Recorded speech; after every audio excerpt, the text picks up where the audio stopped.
Hi, I'm Dick Humphreyville. I'm here to show you the different types of joints that are out there that have been developed over the millenniums. There's 4 basic types of joints. As you look up on the wall here, this is a compilation of the different types of joints. This is only a fraction of the joints out there. There are about 500 different joints. I've done about 100 of them. The first type of joint that we want to talk about is the mortise and tenon joint. This is a blind mortise and tenon. You have the tenon and you have the mortise. This is one that's used more than any other joint. It's used to hold aprons and legs together on a table. It's used for many, many different applications.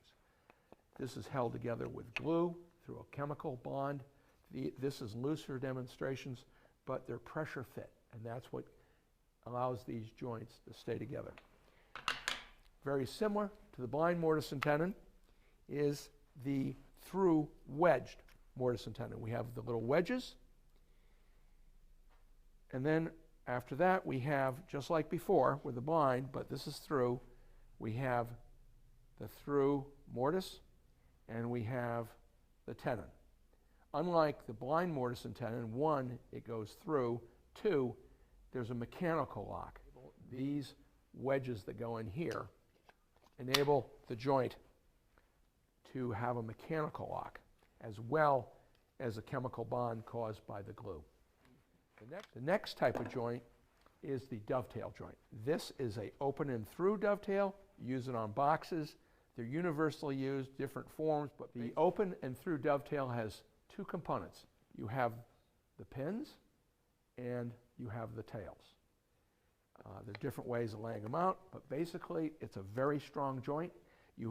There's a mechanical lock in that you have a rake on the pins and the tails, and you have a chemical bond caused by the glue.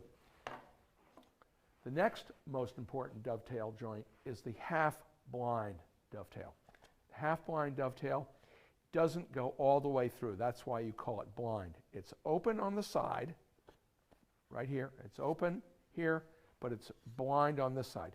Use this joint primarily in making drawer fronts, or where you don't want to see the butt of the tail, where you don't want to see this.